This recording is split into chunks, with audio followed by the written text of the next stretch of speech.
Hola la communauté, comment allez-vous? Aujourd'hui, on se retrouve pour parler de quelqu'un de très intéressant que vous connaissez peut-être, José Salvador Alvarenga. C'est un pêcheur salvadorien expérimenté qui est né en 1975. Et le 17 novembre 2012, il part du village de Costa Azul au Mexique avec l'objectif de partir 30 heures pêcher en haute mer. Avec une idée simple, attraper des requins. Oui, on n'a pas les mêmes activités le week-end, effectivement. Son compagnon de pêche habituel n'ayant pas pu le rejoindre, il s'arrange pour faire venir Ezequiel Cordoba, qui a 23 ans et qui pour le coup est lui un pêcheur inexpérimenté. Pour vous décrire un peu leur bateau, ils partent avec un esquif en fibre de verre de 7 mètres de long, qui est équipé d'une glacière de la taille d'un réfrigérateur pour stocker le poisson, et d'un seul moteur. Petit souci, pas longtemps après leur embarquement, le bateau est pris dans une tempête. Bon, vous vous en doutez, c'est clairement pas une petite tempête, c'est-à-dire que la tempête avait endommagé la plupart de leurs appareils électroniques et le moteur, genre le seul moteur qu'ils ont quoi. Alvarenga, je vous ai dit qu'il était expérimenté, donc il a forcément les bons réflexes dans ce genre de situation, et première chose qu'il va faire, c'est qu'il va appeler son employeur sur une radio pour lui donner les coordonnées GPS. Sauf que pour en rajouter une couche, au moment où il prend le GPS pour regarder les coordonnées, il se rend compte que ça fait partie des appareils qui ont été endommagé et qu'il n'a aucune coordonnée d'indiquer, le GPS ne fonctionne plus. Le GPS ne fonctionne plus, ils n'ont rien autour, ce qui signifie aucun moyen de se repérer. Et histoire d'en rajouter une petite couche, parce que sinon on s'embêterait, qu'est-ce que vous voulez que je vous dise? La batterie de la radio va finir par s'épuiser et ils vont perdre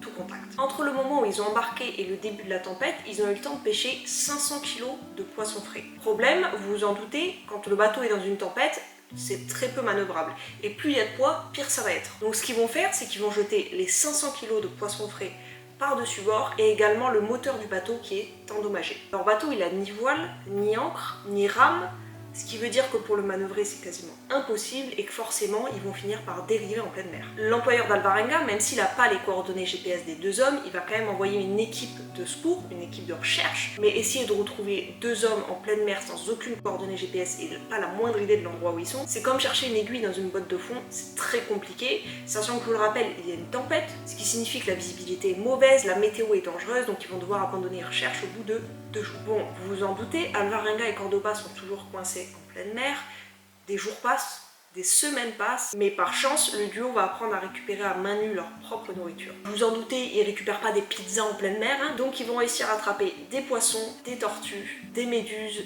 des oiseaux de mer, etc. Ils ont même parfois de la chance parce qu'à cause de la pollution, ils arrivent parfois à trouver de la nourriture en sachet en pleine mer et des déchets plastiques qu'ils vont pouvoir réutiliser. Comme je vous ai dit, ça fait déjà des semaines qu'ils sont perdus en pleine mer, vous avez compris comment ils fonctionnent au niveau de la nourriture, mais pour ce qui est de l'eau, forcément ils arrivent à en collecter un peu quand il y a des précipitations, mais c'est assez rare et les 3/4 du temps, ils vont être obligés de boire du sang de tortue et leur propre urine. Cordoba, pour vous le rappeler, il est jeune, il est inexpérimenté, donc pas du tout préparé à ce genre de situation. Et au bout de 4 mois, il va tomber malade à cause de la nourriture crue que son corps n'arrive clairement pas à digérer, et c'est là qu'il va perdre tout espoir de survie. Quand dans ce genre de situation, vous commencez à perdre espoir, c'est clairement le début de la fin. Et donc Cordoba, il va décider de se laisser mourir de faim, mais avant de mourir, il va demander à Alvarenga de ne surtout pas manger son corps après sa mort. Alvarenga, il va accepter, il va même garder le cadavre sur le bateau et de temps en temps, il va continuer à lui parler comme s'il était encore vivant pour pas se sentir seul. Sauf qu'au bout d'un moment, il commence à se rendre compte qu'il devient fou à parler tout le temps à un cadavre et du coup, il va décider de jeter le corps de Cordoba par-dessus bord. Alvarenga, ça fait des mois qu'il est en pleine mer, il se retrouve en plus seul et là, il va forcément, vous en doutez, à un moment donné, finir par penser au suicide. À chaque fois qu'il y pense, qu'il est prêt à le faire, sa foi chrétienne revient à lui et il abandonne. Ce qui est le plus dur pour lui, c'est qu'en fait Alvarenga, il est sur son petit bateau et à plusieurs reprises, il voit passer des porte-conteneurs transocéaniques pas loin de lui, sauf qu'il n'arrive pas à se signaler, personne ne le voit et du coup personne ne s'arrête. Sauf qu'à un moment donné, il se met à voir un mini bout d'îlot au loin. Et en fait, ce mini bout d'îlot qu'il voit, il ne le sait pas encore, mais il s'avère que c'est un coin reculé des îles Marshall. Alvarenga, il abandonne son bateau, il réunit toutes ses forces et il se met à nager au plus vite qu'il peut vers le rivage. Et là, c'est enfin la fin. Il va tomber sur une maison qui appartient à un couple local qui va appeler les secours. Il sort donc officiellement de cet enfer le 30 janvier 2014. Quand je dis qu'il sort de cet enfer, vous allez comprendre après que pas tant que ça finalement. En tout, il a dérivé 438 jours, c'est énorme, sur une distance de 12 500 km. Les secours risquaient donc clairement pas de le retrouver. Vous vous en doutez, au vu de l'histoire d'Alvarenga, 438 jours sur une mer, avec une grande partie seule, à se nourrir de sang de tortue, de poissons crus. Ça paraît un peu bizarre, non?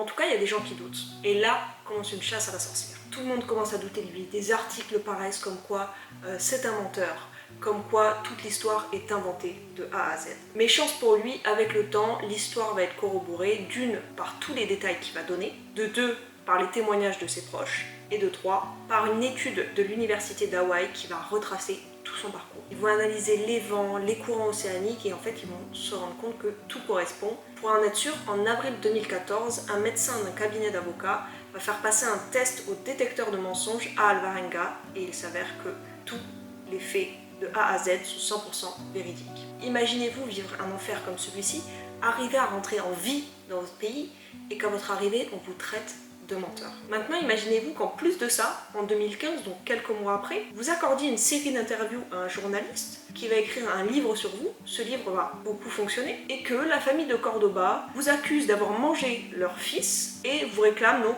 1 million de dollars. Rien que ça. Bon là perso, je crois qu'en fait je me dirais que j'ai bien envie de retourner en mer et que parfois on est mieux seul quand même. Non, en vrai, pour parler plus sérieusement, vous en doutez, l'avocat d'Alvarenga il a nié tous les faits et du coup il n'y a pas eu de suite parce qu'aucune preuve contre Alvarenga. Alvarenga, après cette histoire, il a été rapatrié au Salvador et il souffre depuis d'une phobie de la mer, forcément. Il y a un nom je crois à cette phobie, j'ai plus le nom, mais n'hésitez pas en commentaire à me la mettre si vous l'avez, je l'ai plus. Voilà la fin du coup de l'histoire de José Salvador Alvarenga avec de multiples péripéties, comme vous avez pu le comprendre. N'hésitez pas à me dire en commentaire si vous connaissez l'histoire, ce que vous en avez pensé, etc. Et surtout, n'hésitez pas à vous abonner les potes, ça ferait plaisir. Ça dirait hein. Voilà, maladie de la meuf. Bref, je vous récupère pour vous dire au revoir, comme d'habitude. Enfin, comme d'habitude, on n'a plus l'habitude, mais on va reprendre l'habitude. Écoutez, on se fait de gros bisous et on se dit à vendredi prochain. Gros bisous.